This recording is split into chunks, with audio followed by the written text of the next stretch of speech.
yang jadi pertanyaan salah satunya itu teori tentang reinkarnasi di situ. Nah, ya teori tentang reinkarnasi itu juga saya bertanya-tanya itu bagaimana gitu.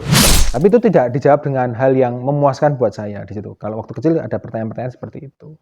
Bismillahirrahmanirrahim. Ya ayyuhalladzina amanu udkhulu fis-silmi kaffah.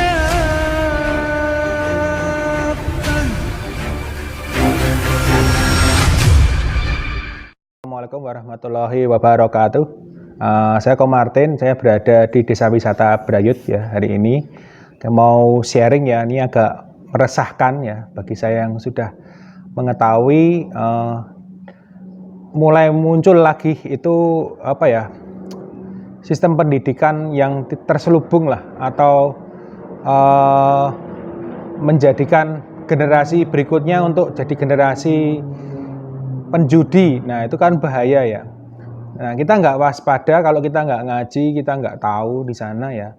Dan saya ternyata kaget, sekaget-kagetnya di sana. Kalau kita mau belajar sesuatu itu kita harus tahu hal yang paling basic ya. Di dalam muamalah saya akhirnya apa itu rukun judi. Nah yang pertama itu ada sesuatu yang berharga yang disetorkan ya, yang disetorkan.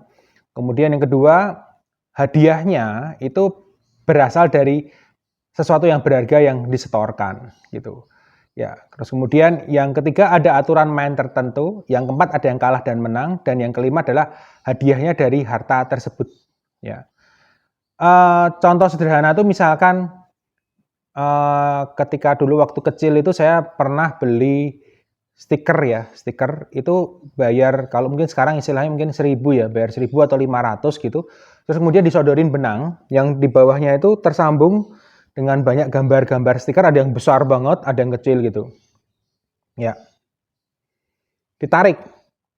Kadang-kadang ditarik pun itu nggak dapat apa-apa, kosong, zong. Nah, kadang-kadang ditarik gambar yang paling banyak kecil gitu loh. Nah, namanya anak kecil saya juga pernah nakal gitu. Ini yang besar, tak tarik dikit, oh ketahuan, tarik dapat yang besar gitu. Nah kita nggak waspada, ternyata itu ada unsurnya, ada harta yang dikumpulkan dan kemungkinan besar kan gambar stikernya ini kan dibeli dari uang yang kita setorkan itu. Dan ada yang menang, ada kalah, kadang-kadang ada zong, kadang-kadang ada yang kecil, kadang-kadang ada yang besar banget. Nah itu saya beberapa kali dapat besar banget karena ketika rame gitu, saya narik dulu sedikit. Yang besar ditarik dikit gitu, tarik gitu ya. Nah itu masa lalu saya seperti itu. Nah ternyata banyak ya, termasuk bermain kelereng ya atau gundu itu ya. Bermain kelereng itu saya termasuk suka, favorit juga main kelereng itu. Nah itu kan ada aturan juga tuh, ada kelereng yang dimainkan, kemudian kelereng tadi siapa yang bisa kena ya, kena kelereng kawannya, kena semua, itu bisa diambil semua kelerengnya. Jadi yang paling bagus tuh yang bisa dapat banyak. Nah, kelerengnya itu kan harta ya. Bagi seseorang anak kan kelereng adalah harta. Dimainkan bareng-bareng, ada aturannya. Ada yang kalah, ada yang menang banyak, ada yang menang semua, ada yang nggak dapat apa-apa. Itu kan ada aturan tertentu juga di situ. Nah, jadi kelereng juga kalau main seperti itu juga judi itu gitu. Kalau main kena, ya udah selesai, dihitung poinnya berapa, kelerengnya kembali ke masing-masing, ya itu nggak apa-apa gitu loh. Tapi kalau kita main kelereng kena jadi milik judi itu di situ. Belum lagi kalau yang kartu sama yang kartu ya, kartu sama yang kartu gitu. Nanti kalau yang satu gambarnya gini terbuka sama satu ini tertutup, yang tertutup kalah, yang tertutup jadi milik yang terbuka, itu biasanya seperti itu juga judi karena ada harta juga ini ya di situ. Nah yang paling parah apa? Ketika masuk bulan Ramadan ya tahun 2021 kemarin, saya kaget itu. Kenapa? Karena di beberapa kampung itu mulai ada mesin itu loh. 2 tombol, panah atas sama panah kanan biasanya. Panah-panah dikit-dikit, kanan, terus pencet turun. Cret. Kena apa? Boneka. Itu judi juga itu. Dan itu di mana-mana saya, di Sleman ada. Di kota gede ada, di Bantul ada. Saya ngeliat sendiri itu, dan itu kelihatannya terorganisir satu orang atau beberapa orang itu di situ. Cuman 1000, kalau pas bejo atau untung, itu bisa dapat yang besar bonekanya. Tapi kalau enggak ya zong, judi itu harus hati-hati itu judi, ya. Nah itu kalau kita ingin, kita udah belajar ya, belajar muamalah gitu. Nah kalau teman-teman ingin tanya apa aja, apakah ini masuk judi atau enggak gitu, kita bedah gitu, silahkan komen ya di bawah ini. Terus ingin tanya apa aja sehubungan dengan muamalah ya, ternyata di Islam tuh ada hubungan muamalah tuh diatur gitu. Masuk kamar mandi diatur ya, terus kemudian mau mandi pun diatur. Mau tidur pun juga baiknya ada doa-doanya di situ. Nah, semuanya ada gitu loh. Bahkan bagaimana kita bermain itu termasuk judi atau tidak pun itu diajarkan di dalam Islam gitu. Ya, jangan lupa subscribe kalau mau tanya-tanya sama Ko Martin ya. Nanti kalau ini menarik kita akan bahas muamalah-muamalah yang lainnya. Gitu dulu mungkin ya. Ini tematik ya. Pendidikan judi sejak dini berbahaya dan hati-hati.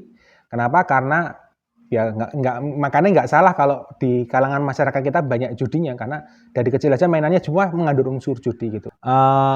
Mungkin banyak yang penasaran ya dengan waktu kecilnya saya ngapain aja gitu, atau apa yang dilakukan ketika kecil gitu. Mungkin ada pertanyaan di situ.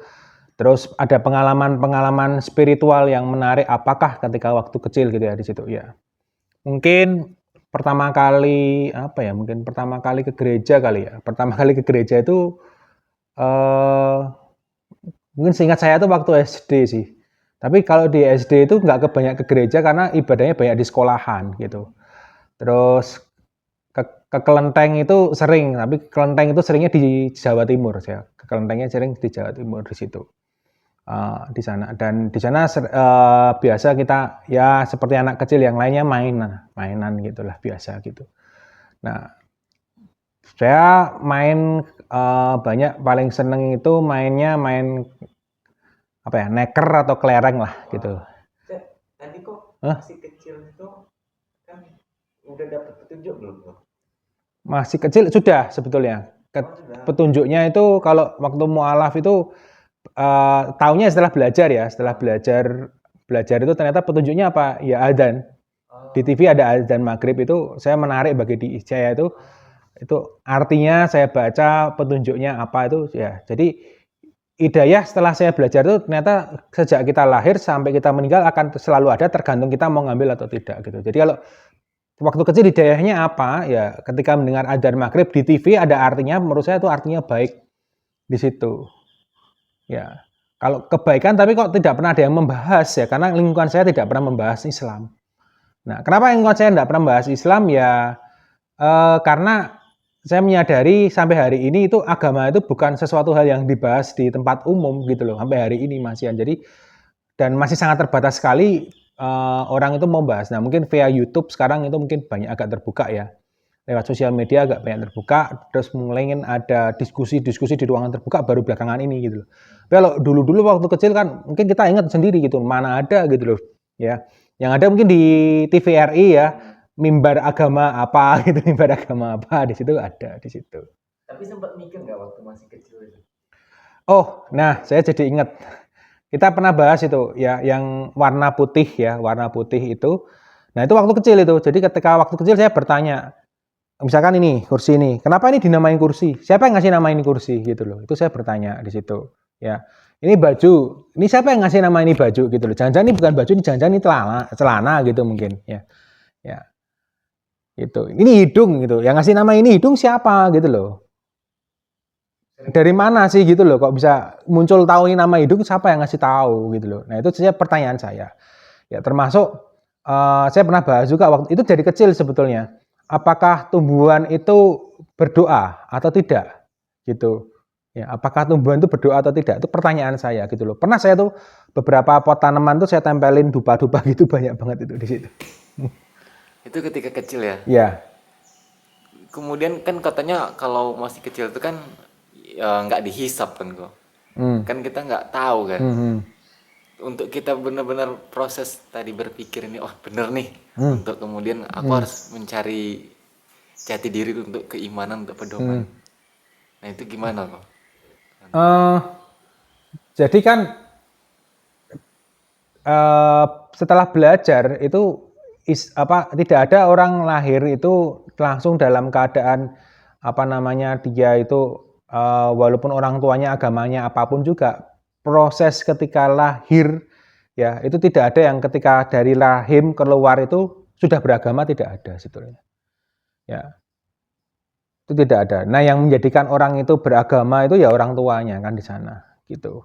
Termasuk pendidikan sekitarnya. Nah, yang saya suka dari Islam itu salah satunya ketika pendidikan sejak dini, parenting itu ya setahu saya tidak ada parenting Nasrani, nggak ada, mohon maaf.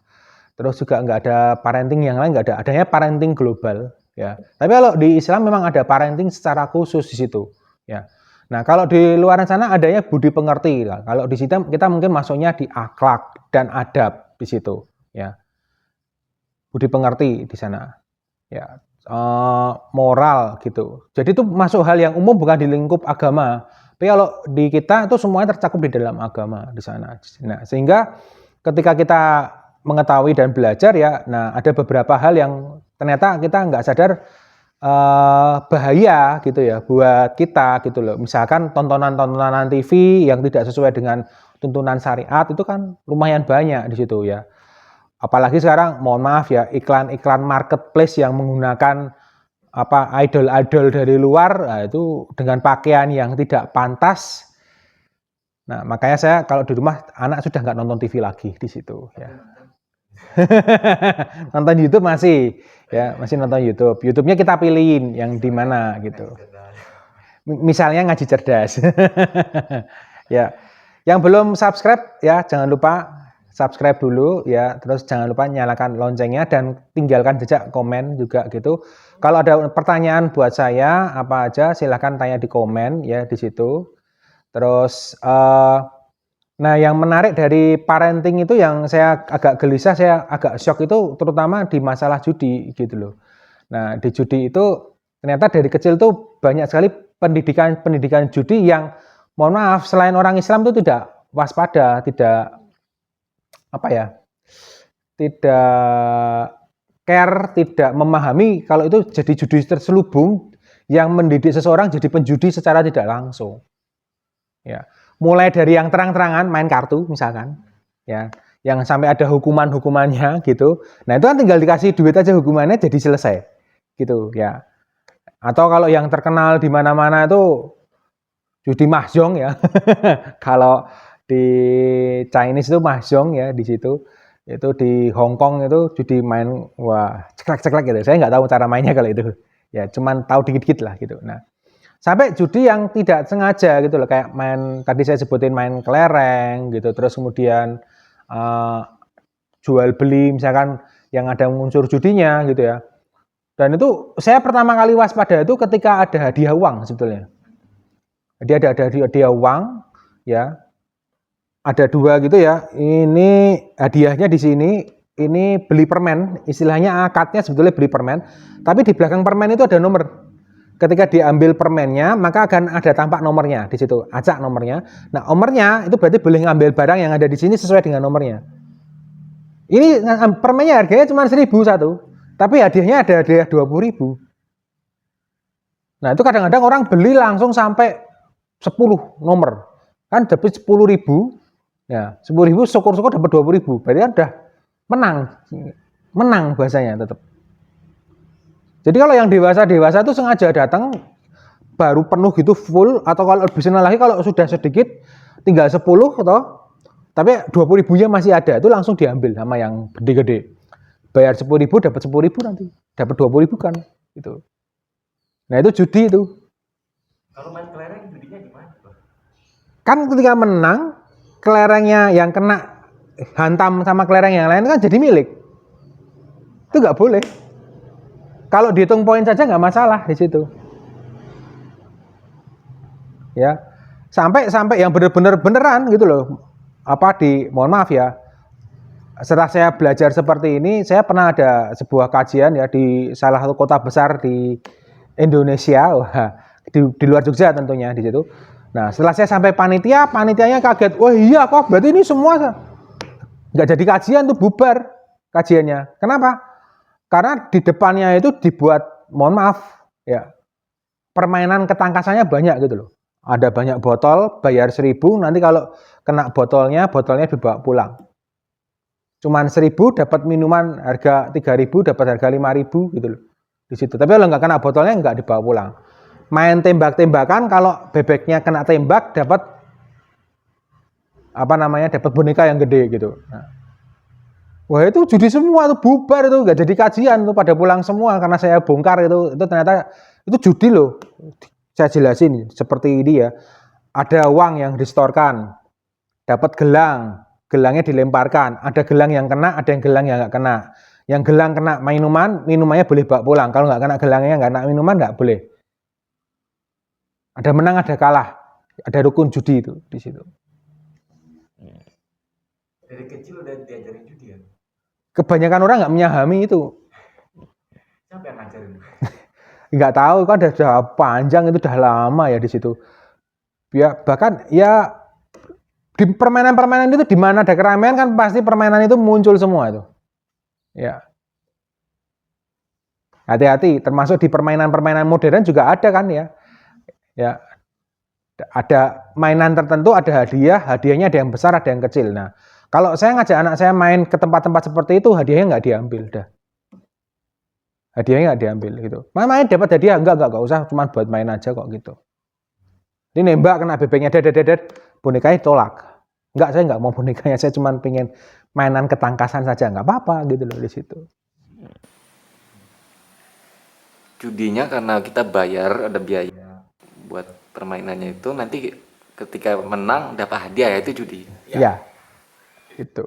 Kecuali hadiahnya dari sponsor. Gitu. Hadiahnya bukan dari ini gitu loh. Nah, kan nggak mungkin. Itu kan rata-rata mereka mencari nafkahnya kan dengan cara itu, ngumpulin uang, uangnya nanti dibeliin hadiah kan gitu. Tetap prinsip dasarnya kan itu. Kan bukan dari sponsor gitu loh. Ya. Dari masih kecil udah diajarin judi ya. Tadi kalau kita Ko Martin tadi kan dari kecil udah mulai bertanya-tanya kan ya. Iya. Yang kemudian udah mulai berpikir itu kan pasti di usia-usia balik kan ya. Enggak sih? Kelas 2 sih, kelas 2. Saya ingat saya kelas 2, kelas 3. SMP. SD. SD udah mulai berpikir. Iya. Kalau nanti meninggal itu seperti apa ya situasinya? Nah, itu otak nggak nyampe, nggak ada maklumat yang terpikirkan. Jadi ketika mikir meninggal itu bayangannya gelap. Nggak ada yang bisa dipikirkan. Kalau saya dulu nggak tahu itu namanya nggak bisa berpikir gitu. Tapi waktu itu kok apa ya kayak dingin, gelap, nggak ada suara, nggak ada sesuatu karena nggak ada maklumat. Setelah meninggal apa yang terjadi itu nggak ada maklumat di situ. Iya di situ. Nah terus akhirnya ketemu kondisi neraka versi agama ini, kondisi neraka versi agama ini, nanti baru mulai ada informasi di situ. Nah ketika ada informasi di situ, ya yang jadi pertanyaan salah satunya itu teori tentang reinkarnasi di situ. Nah, ya teori tentang reinkarnasi itu juga saya bertanya-tanya itu bagaimana gitu. Ya, termasuk ada pertanyaan yang lain itu, ya ini bapak-bapak lah kebenaran itu. Pasti juga sebetulnya banyak yang bertanya-tanya gitu loh. Di pelajaran di sekolahan-sekolahan di agama Nasrani itu diajarkan tentang berkorban kan, diajarkan di agama Nasrani juga iya. Tapi di hari ini yang praktek itu orang Islam, tapi di Nasrani tidak praktek. Nah itu juga jadi pertanyaan saya gitu loh. Tapi itu tidak dijawab dengan hal yang memuaskan buat saya di situ. Kalau waktu kecil ada pertanyaan-pertanyaan seperti itu. Oke, berarti kan penting ya ada informasi ya, termasuk tadi kan dengan informasi atau maklumat kita jadi berpikir. Ya, Kalau nggak ada informasi kita nggak bisa berpikir, dasarnya itu. termasuk gitu. tadi kita kan nggak tahu itu judi ya, karena nggak ada informasi ya. Iya, nggak tahu. Jadi ya seneng-seneng aja gitu loh. Sempet punya berapa banyak itu dulu. Banyak banget itu dulu. Ya, apalagi kalau ngerjain punya adik. Ya, kalau punya adik sama kakak main, menurut saya masih nggak apa-apa karena nekernya atau kelerengnya milik bersama itu. Kan nggak ada tuh kalau di satu rumah terus kelerengnya punya saya gitu kan nggak ada. Paling milik bersama gitu. Nah itu masih nggak apa-apa. Tapi kalau kelerengnya itu milik adik sama punya kakak beda, nah itu yang jadi masalah di sana. di situ. Kan masih kecil kok, kan nggak berdosa kalau jadi Ya sama aja kayak apa ya? Saya pernah berdiskusi sama beberapa orang ya di situ yang dia meninjau di kawasan apa ya? Yang kalau bahasanya teman-teman tuh kawasan kurang beruntung. Kenapa? Karena ketika dia kecil itu sudah melihat prostitusi, dia lahir di tengah-tengah prostitusi gitu. Kalau orang yang nalar dan mikir kan jangankan orang muslim gitu loh, orang yang normal baik-baik saja pengen nggak anak itu jangan ada di lingkungan itu. Masalah kemanusiaan gitu misalnya. yang bertanggung jawab berarti kan orang-orang sekitarnya, terkhususnya bapaknya, orang tuanya. Ya, itu kalau belum balik kan memang seperti itu. Ya. Tapi tidak semua juga. Saya punya teman juga yang besar di kalangan prostitusi yang pakai hijab, sekarang sudah kerja dan baik-baik saja juga ada gitu. Jadi tidak semua orang yang lahir di tempat kalangan prostitusi juga gitu. Saya juga ada tuh kenalan ustadz yang dia dulu kecilnya di kalangan prostitusi kecilnya, tapi besar jadi ustadz juga ada. Guru saya malah salah satunya di situ. Tapi ada juga yang merasa karena dia tinggal di tempat seperti itu, akhirnya dia merasa saya harus jadi mafia, saya harus jadi gangster juga ada, nggak sedikit juga di situ. Jadi tergantung kita bereaksi dan bagaimana kita mencari kebenaran. Dan kunci kalau kita mau jadi mualaf atau mau jadi orang yang hijrah yang benar tuh, kita harus mencari kebenaran, memperjuangkan kebenaran dan senang dengan kebenaran di situ.